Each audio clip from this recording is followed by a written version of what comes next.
E é com muita alegria e muito trabalho que encerramos a primeira etapa da técnica de ensino em agrofloresta. Passamos por muitas coisas e muitos temas, esclarecemos algumas dúvidas e com certeza geramos outras. E temos novidades, episódios mais descontraídos e com a ideia de aproximar a gente e outros temas. Esse é o Entre Nós. Se você já viu uma planta, sabe o que é um nó? É aquele ponto onde tudo acontece. É ali que o poder da vida se desenrola, de onde brotam folhas, galhos, flores e até frutos. É o lugar de encontro, de origem e de conexão. E assim como os nós das plantas, este podcast também é um ponto de encontro. Um espaço para a gente se nutrir, germinar ideias e crescer juntos. A força da agrofloresta está na conexão.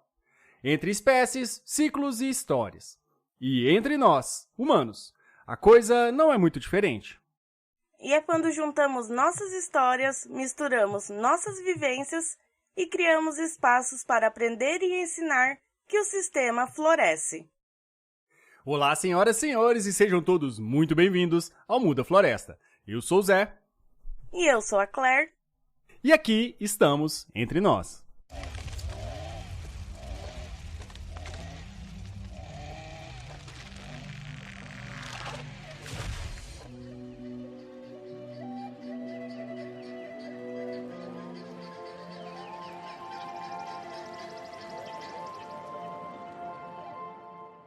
Esse vai ser um episódio um pouquinho diferente.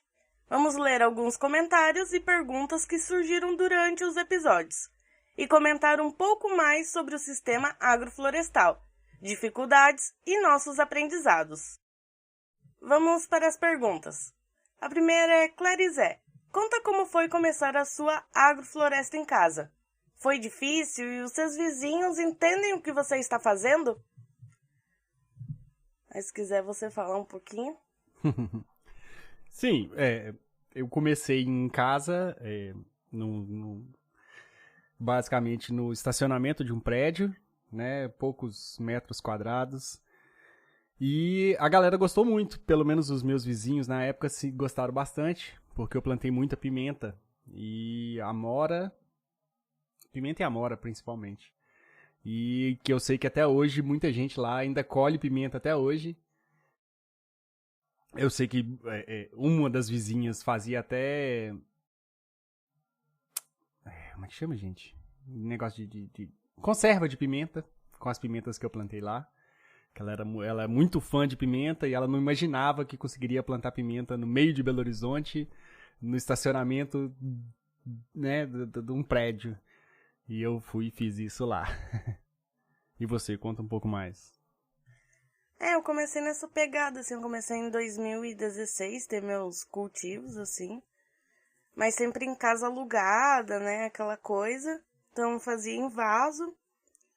E aí até que eu peguei uma casinha que eu fiquei uns 3 anos e comecei a cuidar do solo, assim, né. E comecei a ampliar um pouco meus cultivos e lá tive a oportunidade de reproduzir sementes de milho crioulo, assim, do tanto que a terra conseguiu reagir bem. E aí agora faz uns anos que eu tô nessa casa e eu passo de um quintal que era improdutivo, infértil, né, com cimento, restos de construção, para um ambiente biodiverso, né, onde eu planto e colho muita coisa. E passou por muitas transformações através do manejo do solo, né, das plantas. E a relação com meus vizinhos é interessante, assim, tipo, meus outros vizinhos, eles, se for pensar, eles não têm o espaço que eu tenho, que é pequeno, mas eles não têm.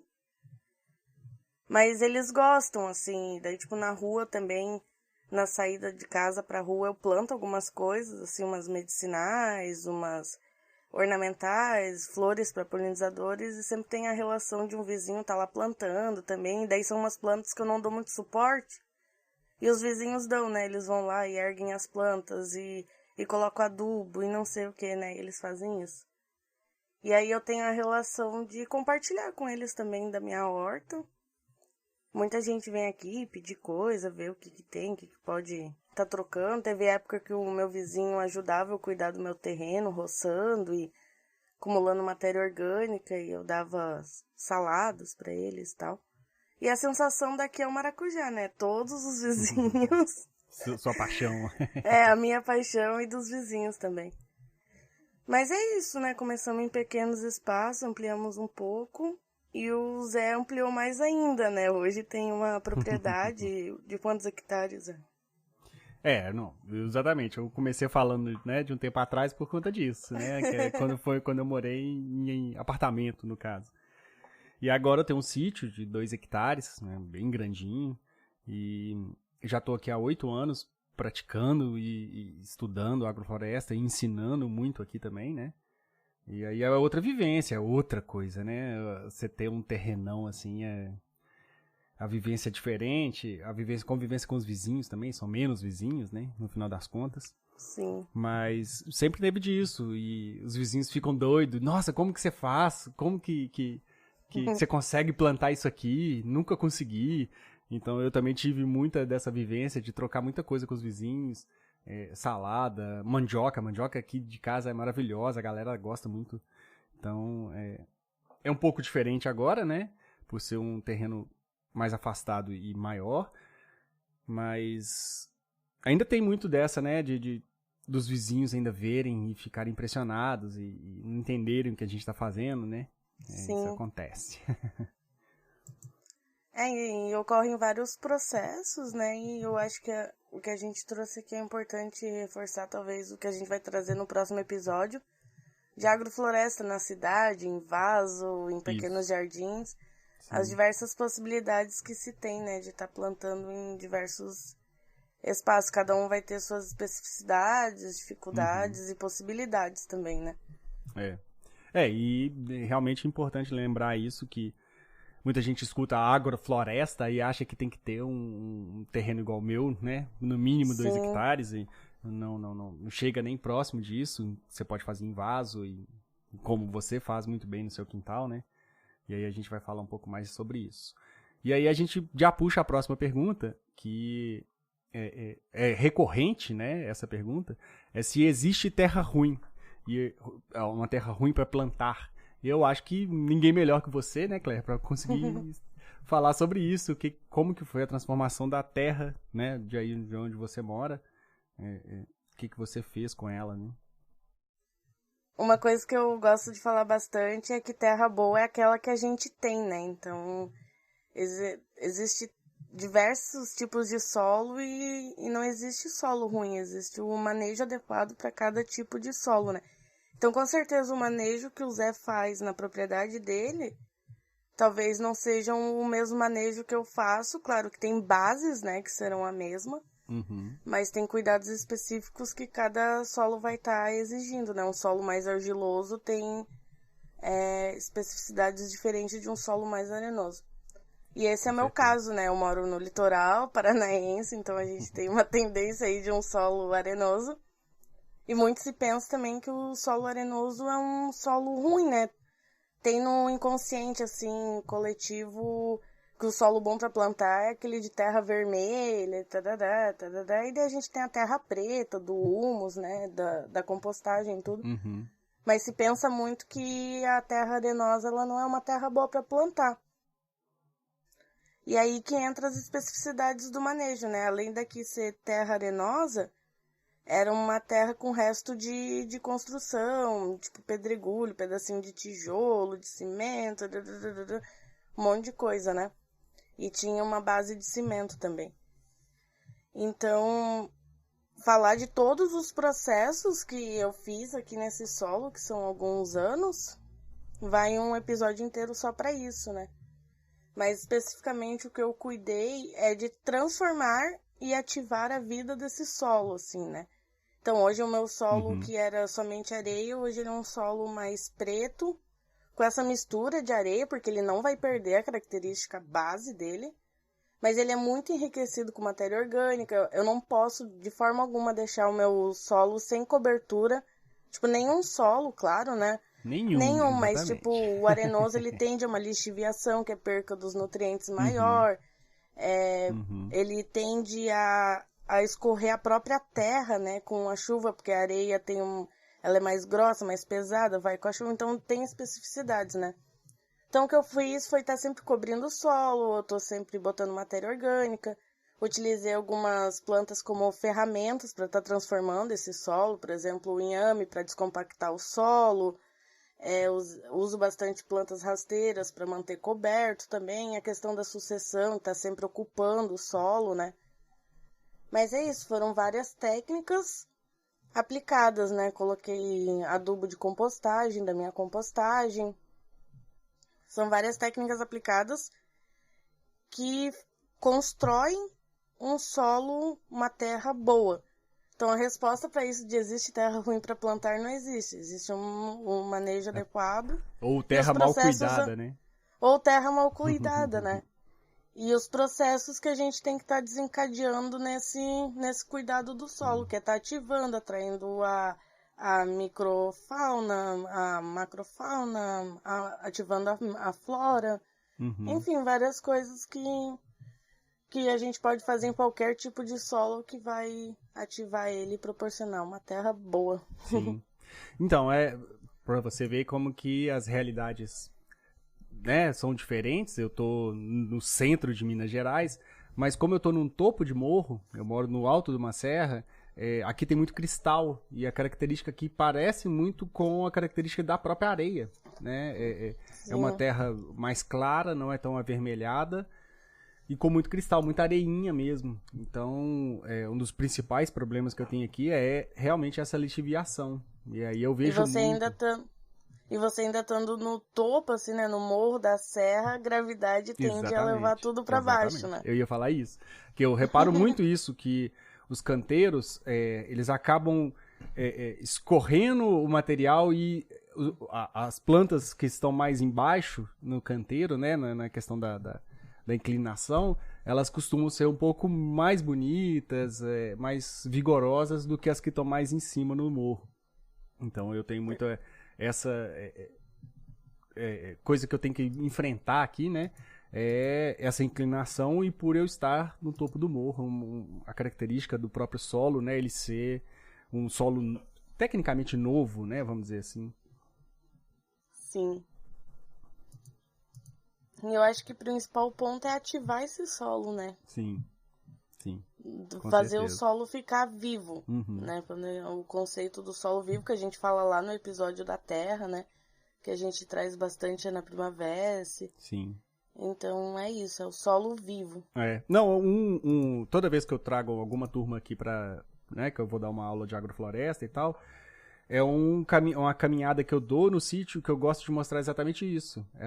Olhando o chão, né, essas características, e mostrando que como dentro da agrofloresta a cor é completamente diferente, e assim, questão de centímetros de distância. Sim. Então, assim, o caminho né, principal, eu mexo na terra, assim, aquela terra mais clara, pelo menos aqui, né, bem mais clara, quase com um tom avermelhado, assim, mas passos na frente, dentro da agrofloresta, a terra já mais bem preta e com cheiro de terra boa, né? Então, com textura melhor também, né? Sim.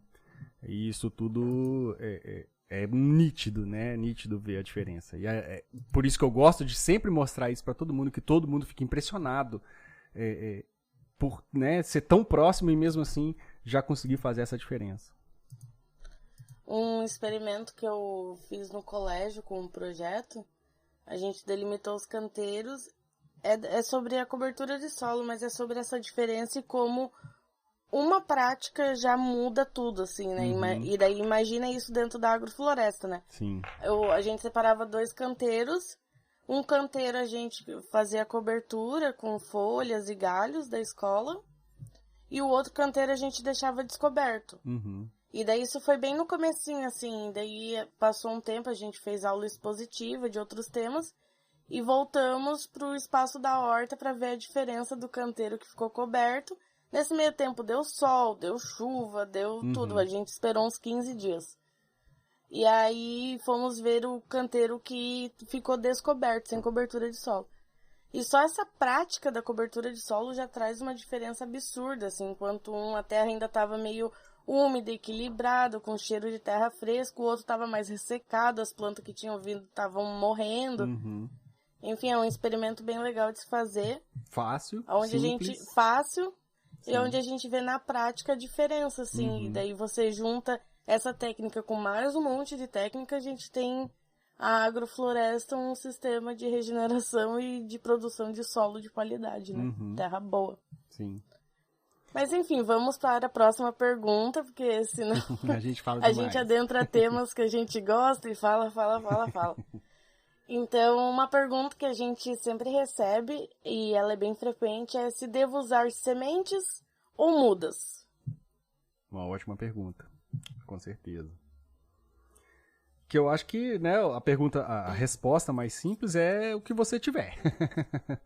E aí por isso que a gente fala várias vezes, né, como que a agrofloresta tem que se adaptar à sua realidade, e essa é realmente uma das partes que mostra isso, né, como que é a realidade de cada um que vai ditar se você vai pegar muda ou semente. Se você tem acesso a sementes facilmente, a semente sempre vai ser melhor, porque quando a planta cresce, né, ela nasce e cresce no local onde ela vai viver, ela já começa a fazer diversas interações ali no solo com bactérias, com fungos, com outras coisas, e já vai acostumando com aquele solo. Então, de semente, ela acaba sendo um pouco mais forte, vamos dizer assim, né? Mas, pelo menos as interações que elas fazem. E quando você usa mudas, né? Aquela muda, ela tá normalmente em uma estufa, a terra onde ela está sendo produzida é uma terra específica e tal. Então, quando você coloca em campo, essa quebra, né, de sair desse ambiente que ela estava acostumada pode ser prejudicial para a planta e, inclusive, é responsável pela morte, né, de muitas mudas quando você faz isso. Então, é normal algumas mudas morrerem exatamente por conta dessa característica de você tirar ela de um ambiente e colocar em outro. Então... Mas dentro dessa relação também, tem que pensar as mudas que a gente produz também na propriedade, né? Sim, dentro com certeza. dessa questão, vou fazer um sementário de alface, né? É melhor fazer na bandeja, na estufa, ou direto no canteiro. É a mesma lógica, né? A semente lá, ela vai estar mais adaptada, por mais que você use a mesma terra para fazer o sementário nas estufas, ela tá em uma condição mais limitada, ou num cantinho, né? Não necessariamente na estufa, pode ser um cantinho, mas também dentro da questão de energia, de otimizar a energia, eu leio como um pouco de uma perca de energia esse processo de transplante da planta, sabe? Porque ela sofre muito, né? Tem que se regenerar ali, às vezes tem até que passar por uma poda, dependendo da planta. Poda de raiz, às vezes também. Às vezes se ela tiver também. muito tempo no saquinho e tudo mais, a raiz estiver muito enovelada, é bom você dar uma poda na raiz. Para equilibrar, né, a nutrição. E tudo isso é princípio do plantio direto, né? Fazer o plantio direto, tem um livro, Sistema de Plantio Direto, específico para hortaliças. É isso que eu ia falar, que hortaliças são as um pouco mais frescas nesse sentido, de plantio direto, então tem que ter um cuidado. Ele é um livro específico para hortaliças, só que ele ainda traz muito fundamentos do que o Zé falou, né? Das relações, do contato da semente com aquele solo, as relações que ela já faz. Os primeiros nutrientes que ela entrar em contato serão os nutrientes com maior facilidade de absorção. Então, ela entrar em contato, a semente, com nutrientes do seu solo, né? É interessante. Enfim, é um livro muito bom, apesar de ser para hortaliça, mesmo que você não tenha foco em hortaliça, ele traz os fundamentos do plantio direto, né? Ótimo, deixaremos na descrição. E no site. Sim. E aí, outra pergunta também, né? Uma puxa a outra. A matéria orgânica que eu pegar no meio do mato, ela é melhor? E aí, né, temos que ter alguns cuidados, que retirar esse material do mato é proibido, então tem que ter muito cuidado com o que você vai fazer. Mas uma mata já, né, desenvolvida e tudo mais, isso que a gente fala e repete várias vezes, da microvida no solo e etc., numa mata mais avançada, essa microvida está muito mais ativa. Então, Existem até formas de você capturar essa microvida, né, esses organismos, e usar eles no seu plantio.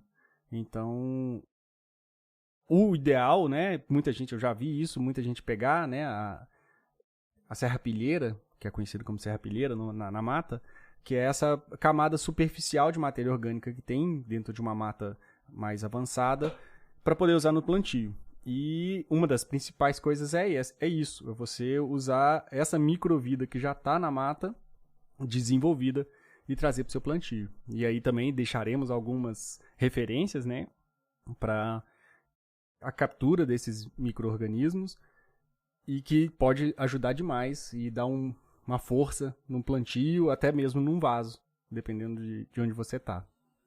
Sim.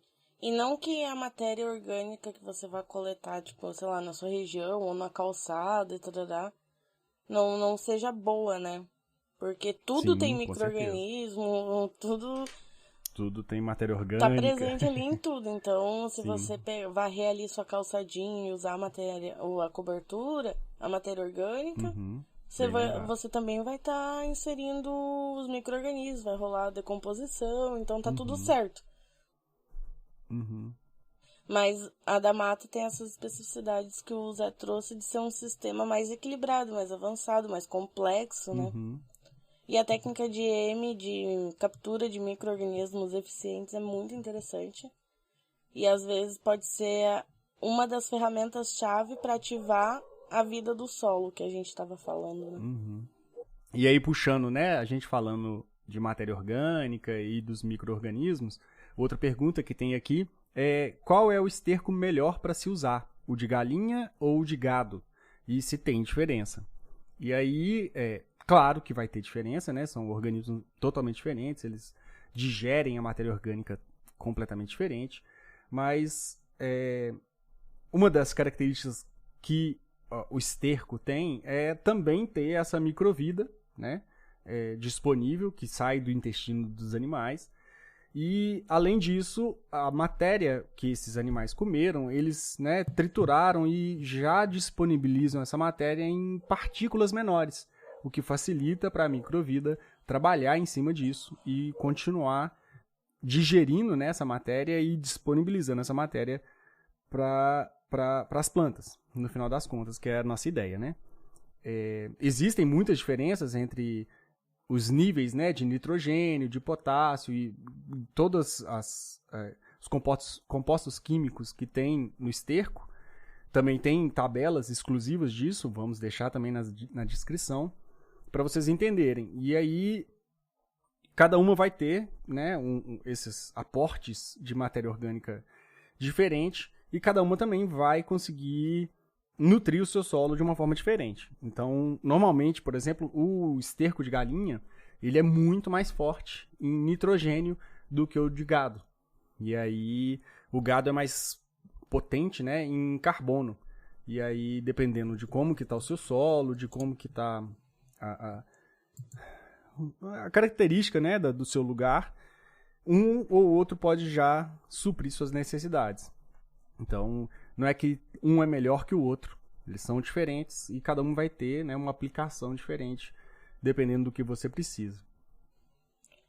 E aproveitando que a gente está falando aí de esterco, que vira adubo, né? Acho que falar um pouquinho por cima da compostagem, que ela também é um ótimo adubo, pensando em propriedades menores, que às vezes não tem acesso à galinha, ao gado, né? Então, para jardim, para vaso, tem as composteiras domésticas, que a gente sempre está citando em um episódio ou outro, que bem manejadas elas não dão cheiro, são extremamente eficientes e é uma forma ecológica da gente descartar nossos resíduos orgânicos e completar um ciclo, né? Virar adubo. Então, a compostagem, ela é uma ferramenta aí para estar produzindo adubo também sem estar gastando, né, e tal. E aí, pequenas propriedades dá para fazer composteira de chão, leira, né? Tem diversas possibilidades que também é um ótimo adubo, né? Ali o esterco, a galinha e a vaca já fazem a digestão e tarará. E na compostagem, se tiver minhoca, é a minhoca, outros bichinhos, micro-organismos também, junto com, no caso do gado, da galinha também. Enfim, também é uma possibilidade de adubo de boa qualidade. Sim. E aí eu acho que a próxima pergunta é mais pra você, apesar que eu falei que o meu terreno aqui tem uma característica parecida, né? Mas vamos lá. Um solo com muita areia, quais que são as dificuldades que eu vou ter? É meio que eu acabei falando um pouco lá em cima, né? Pra mim, a principal dificuldade era o solo escorrer, né? A partícula mesmo do solo, de terra, ir embora. Os nutrientes. Talvez era uma questão de microvida.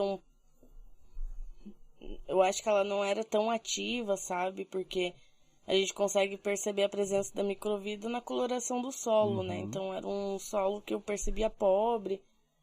Mas eu acho que essas são as principais dificuldades do solo arenoso, assim, a questão com a água, o impacto da água. E, por exemplo, num solo argiloso, onde o impacto da água gera compactação, né? Deixa ele duro e ele fica um pouco impermeável. O solo arenoso ele é mais permeável, só que o impacto da água vai desmontando ele, né? Tipo, vai desmontando as partículas, isso desmonta os grumos, desmonta fisicamente mesmo. E carrega várias os nutrientes, né? Várias estruturas que acaba tipo soltando nutrientes e tal. Então, mas eu acho que eu acabei falando lá em cima quando eu falei das minhas dificuldades. E é isso, hoje mesmo eu tava comentando com o Zé que tá chovendo muito aqui. E pela primeira vez com alto índice de chuva, assim, um volume alto, o meu solo tá reagindo bem, assim, não tá alagando, tá tendo uma boa absorção de água. E isso é devido a todas as plantas que entraram aqui, né? Eu plantando e as espontâneas, pioneiras e tal. Mas as dificuldades no mais são essas mesmo. Tem muita gente que fala que não vem coisa em solo arenoso, especificamente da praia, assim, né? Que é tipo mais pura areia. Que ainda mesmo. tem o sal do mar ainda pra ajudar. O sal do mar, assim. Então tem muitas coisas que as pessoas falam que não vem bem. Tem uma leitura, assim, de que as coisas não vêm bem na praia, de horta e tararau, né? E eu vejo que é uma realidade por causa da condição do solo e por causa da maresia. Mas, ao mesmo tempo, a agrofloresta, ela abre oportunidades, né, para adaptações e tal. Então, por exemplo, tem uma coisa que muita gente reclama, que o mamão aqui pega doença, pega fungo, não desenvolve. E os pés de mamão que eu tive aqui eram extremamente saudáveis, não tive problema com doença nenhuma, saboroso, os frutos bonitos.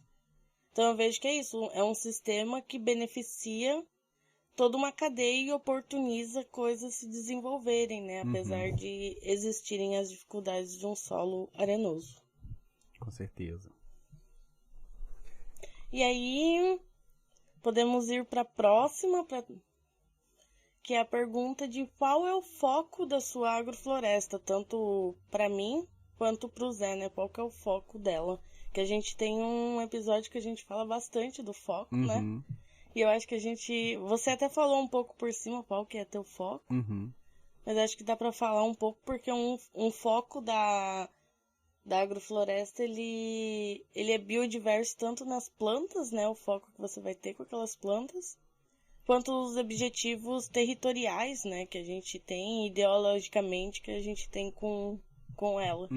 Se quiser falar um pouco das suas, Sim, aqui, né, a gente testou muita coisa por conta dessa característica. A gente está no meio numa transição de Mata Atlântica para Cerrado, no meio de Minas Gerais.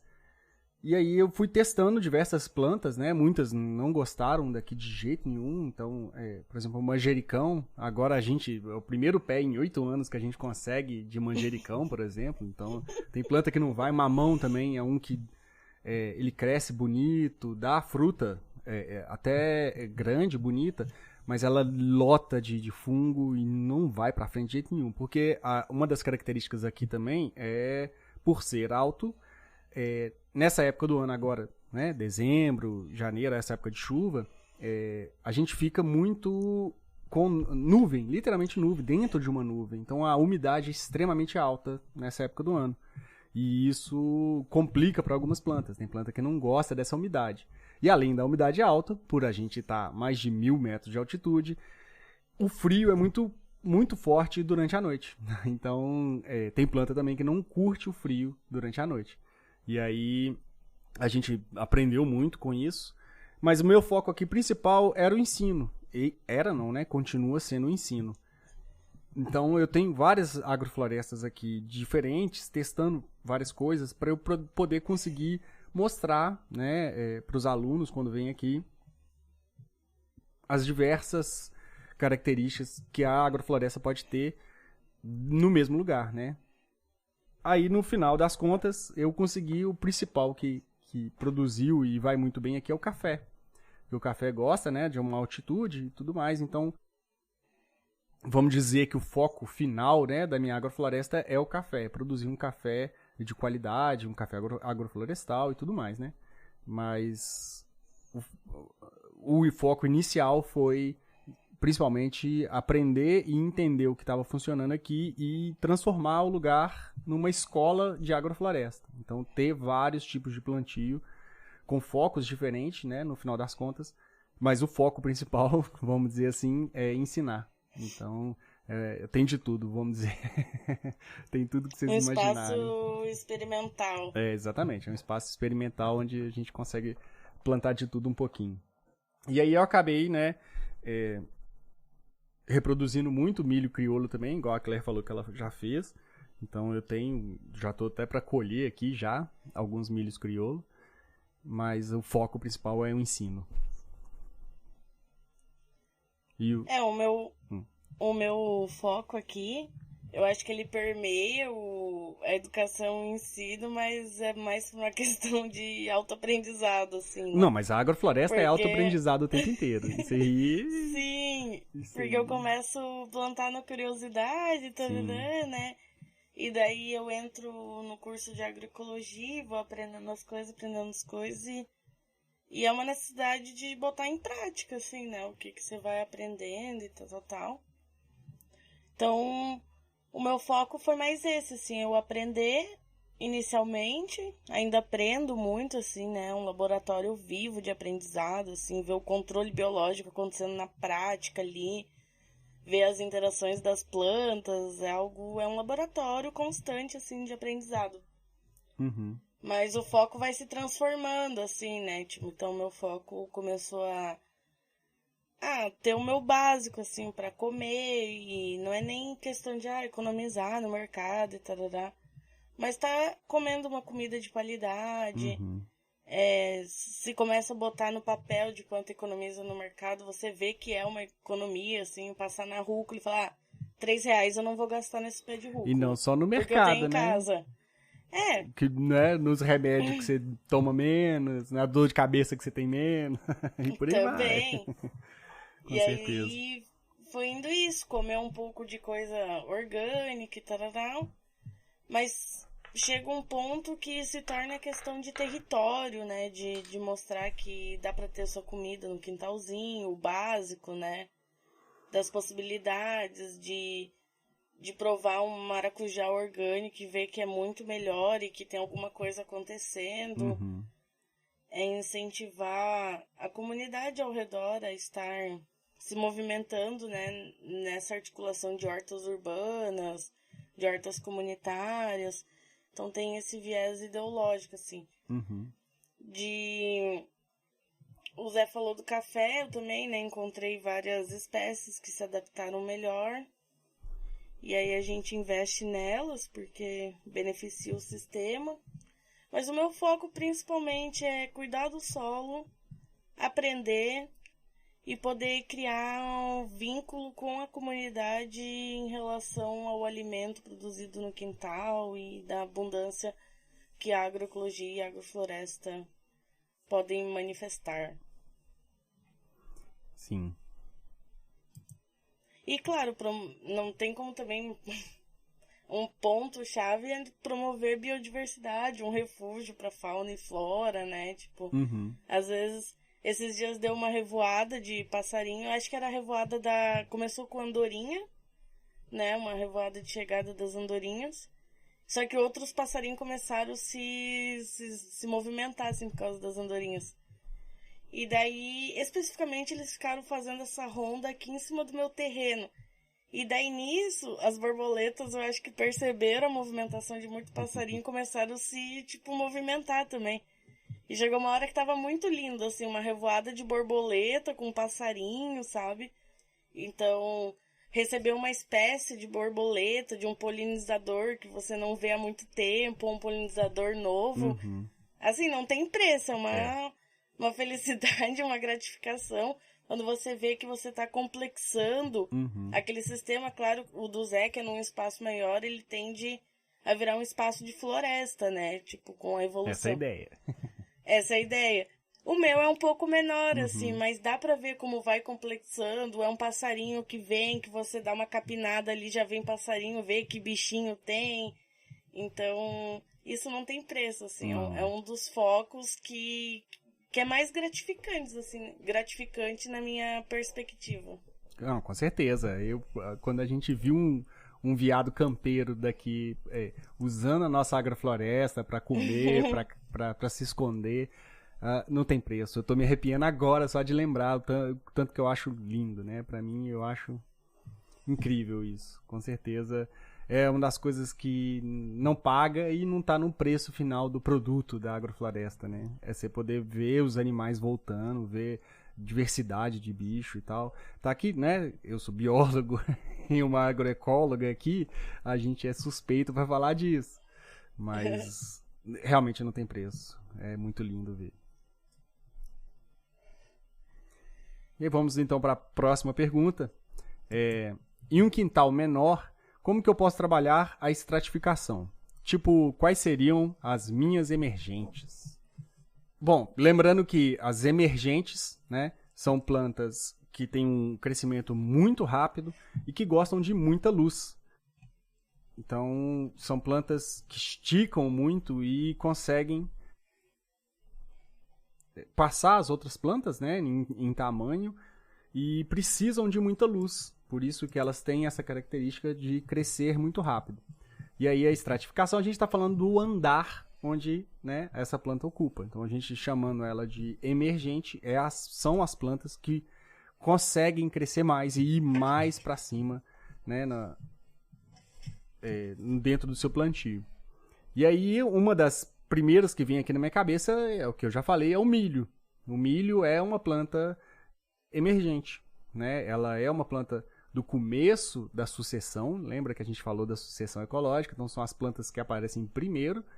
E aí o milho é uma dessas primeiras a aparecer e que tem essa característica de ser emergente. Ela cresce muito rápido, tem uma raiz rasa. Então se você está num quintal menor ou até num vaso, ela consegue crescer muito bem por ter essa característica da raiz não ser tão profunda. Então ela ajuda nessa questão. Mais alguma que você pensa de que cresce rápido? Bom, assim? Eu vou falar, mas eu não sei se faz sentido, Zé. Eu vou falar de uma perspectiva que talvez do meu terreno, que é menor, porque é isso, né? A pergunta é sobre num espaço menor. Aonde, o que você usa de emergente aí, Zé? Eu uso muito o eucalipto, né? Que é um dos principais. No começo da sucessão, sempre o milho. O milho é muito bom. E outra que eu gosto muito também é o quiabo.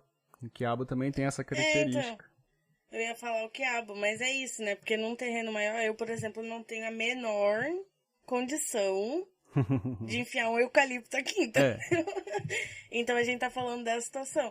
Eu gosto de usar o quiabo, porque o quiabo dá bem aqui. Ele estica muito rápido, tem uma folhagem larga, assim, de palma, né? Então ele faz uma sombra para outras plantas que são um pouco mais sensíveis, que não, tipo a couve, né? A couve, pelo menos aqui, se pegar muito sol no final do dia, no meio da tarde, assim, ela tá murcha. Então ela precisa de um sombreamento.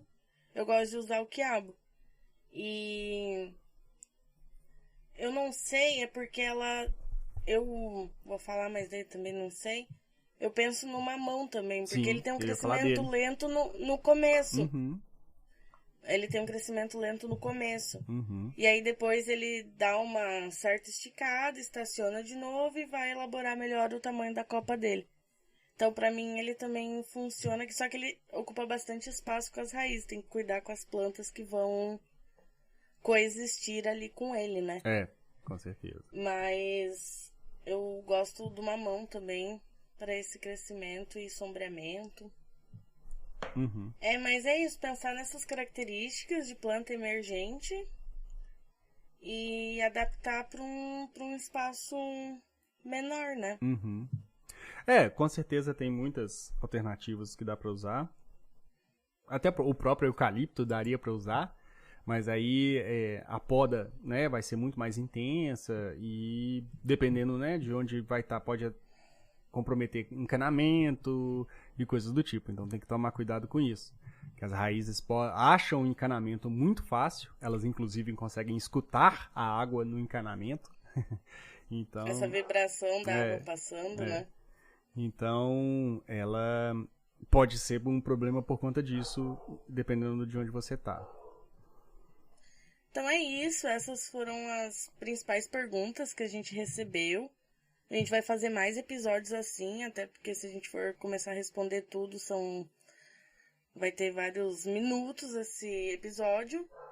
E aí a gente vai para os comentários que vocês fizeram ao longo das publicações. E a gente vai agradecer um pouquinho vocês por estarem acompanhando e festejando agora esse novo quadro entre nós do Muda Floresta. É isso aí. Um dos comentários aqui foi o Iago Santos 8021. Meu Deus, que podcast bom demais. Espero que cresça mais e mais. Muito obrigado, Iago.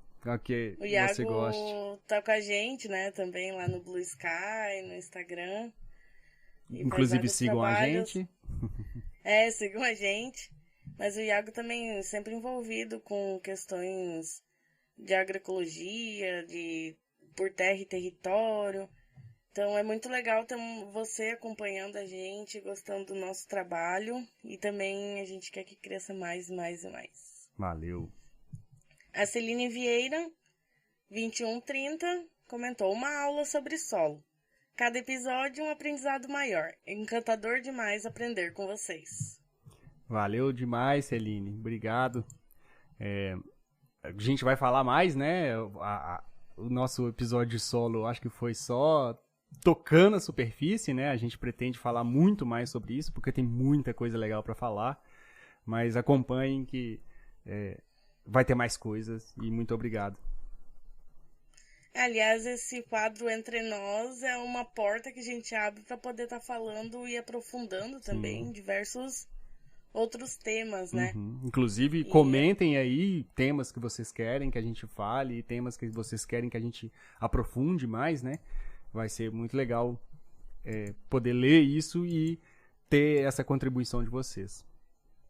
E a Cel também, né? Minha amiga, formada em agroecologia, no mesmo curso que eu.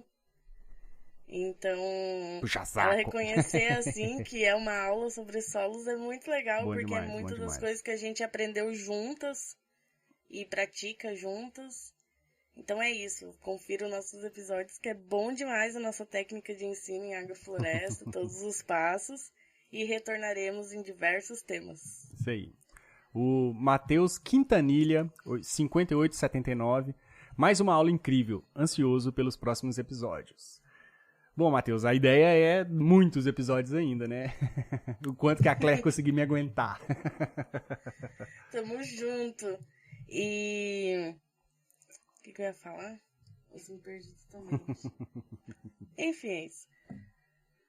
Teremos vários outros episódios e muitos temas para conversar. A conversa é infinita, na verdade, né? Então, o que a gente der conta e conseguir aí tá espalhando a agroecologia, a palavra das agroflorestas, a gente vai estar fazendo esse trabalho. Isso aí. O @Stefano Marcos Cavalcantitor 5305, excelente conteúdo, dá pra ver que foi bem pesquisado. Amei as provocações, kkkk.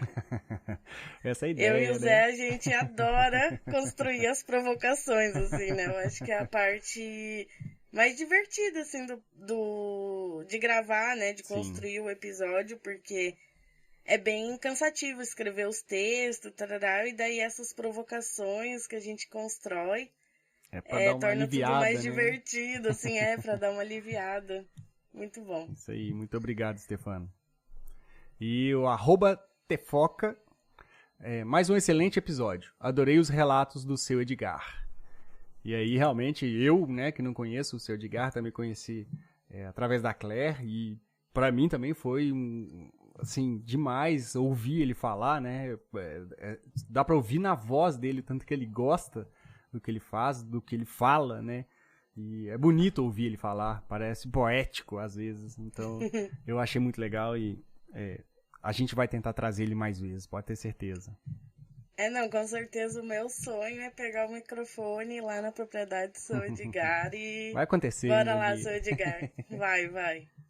Porque é um trabalho realmente incrível do seu Edgar, ele tem muita propriedade na fala de agroecologia, de técnicas agroecológicas, e ele é um agroflorestor desde quando a agroecologia nem era reconhecida ainda como agroecologia, e as agroflorestas nem tinham esse termo ainda, né? E ele já estava fazendo agrofloresta aqui no litoral do Paraná. Muito forte. É incrível mesmo. É.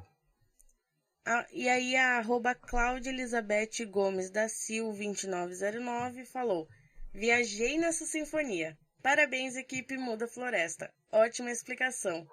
E daí tem um outro comentário da Cláudia também, que ela retoma falar da sinfonia, que ela se emocionou com o episódio. Eu acho que é o episódio de sucessão, estratificação, esses dois, né? Que realmente não tinha como não... aquele de sucessão ficou legal. Aquele eu dediquei, nós dedicamos bastante pra ele, né? Ficou bem legal. E aí, né, como você fez o Exposed, eu também vou ter que fazer o Exposed, que essa Cláudia é a minha sogra.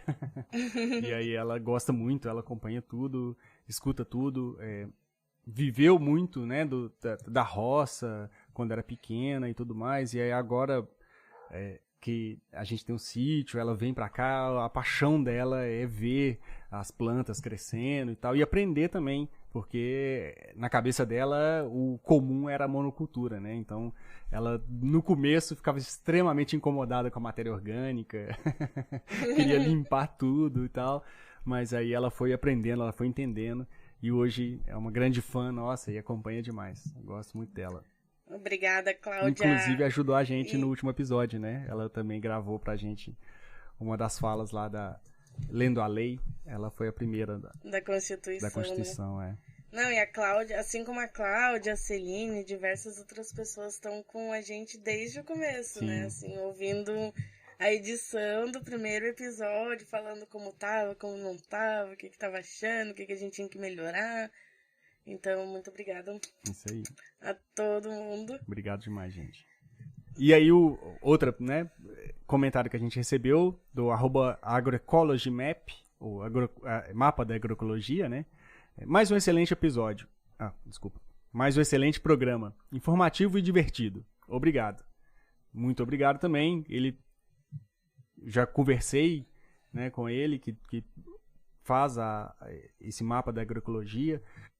Vamos deixar também na descrição, né, é um trabalho muito legal dele e tal, muito legal mesmo, que ele mostra, tem um mapa completo, assim, de vários pontos onde você pode aprender sobre agrofloresta, sobre agroecologia no Brasil inteiro.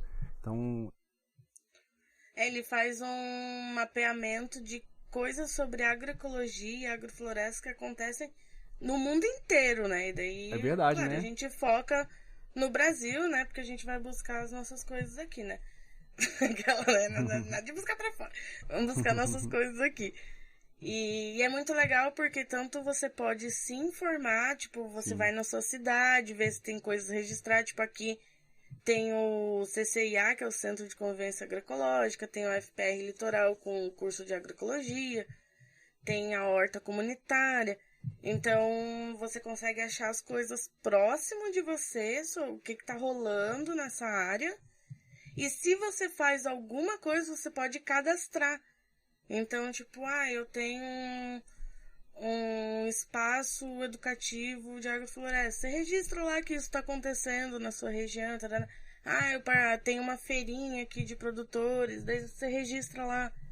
Então, é um trabalho incrível. Uhum. E muito obrigada por... inclusive. Importantíssimo, assim, né? Para estar fazendo essa união dos territórios e também uma consciência da expansão que a agroecologia e a agrofloresta tá tendo, né, no Brasil e no mundo. Sim. Então, obrigada por acompanhar a gente acompanha o seu trabalho, é um trabalho muito importante, como o Zé falou, e fico muito feliz de você gostar do nosso conteúdo, e você sempre comenta, né, a gente trouxe um ou outro comentário, tem muito mais comentário das pessoas. Agradecemos todos, inclusive. Continuem comentando. Isso, continuem, a gente lê todos, responde no Spotify, tal.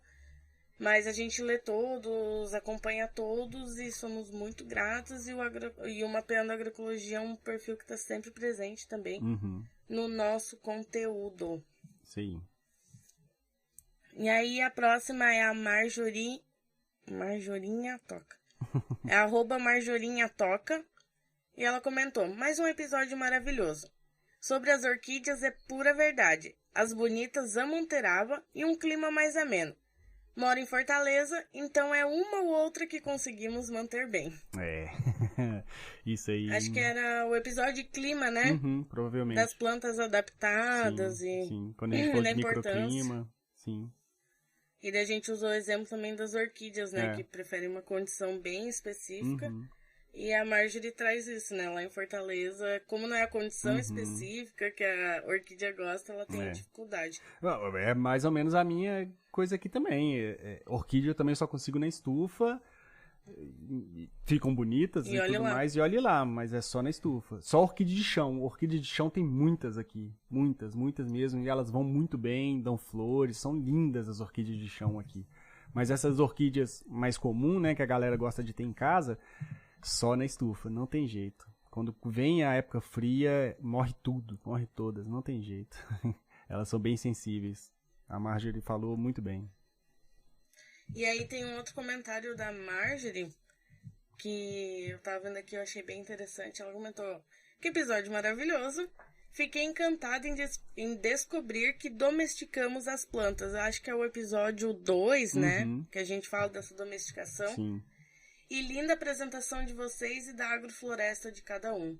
E dela comenta mais uma coisa, mas porque eu chamei esse comentário dessa questão da domesticação das plantas, né? Também foi um tema que a gente passou, que foi muito legal ter conversado sobre a nossa história da agricultura, é o episódio 2, então quem quiser... E podemos aprofundar mais nisso também, se vocês tiverem interesse. Comentem aí se vocês querem que a gente aprofunde mais sobre essa domesticação, né? São milhares de plantas que a gente domesticou, então vai acabar que vai ser um apanhado.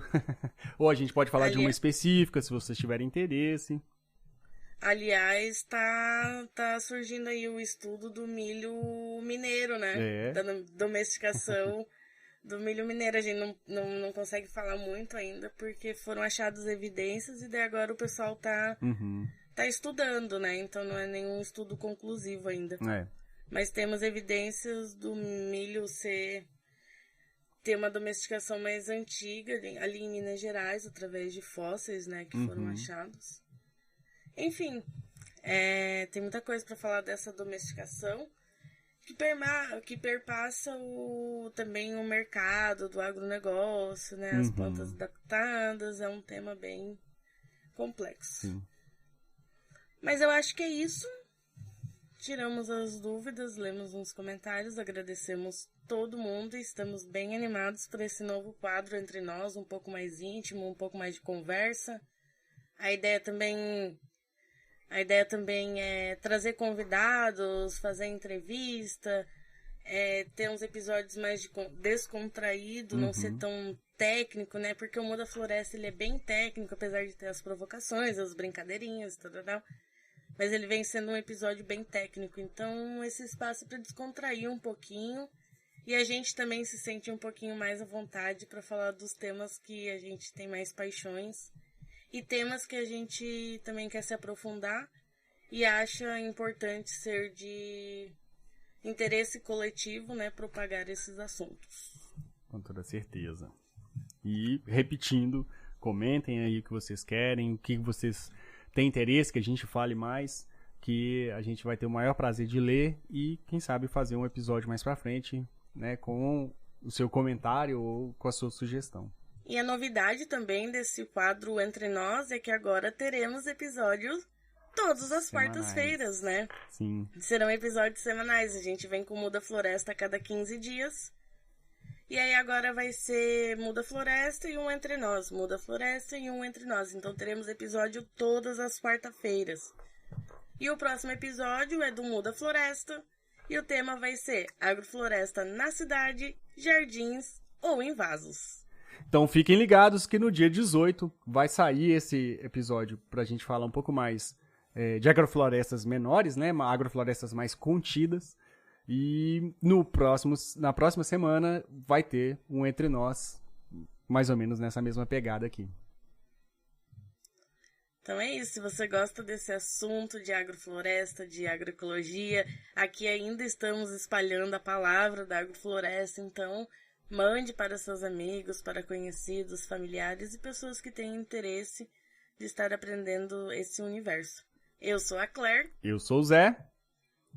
E esse é o Entre Nós. Florestas ou nada. Muito obrigada.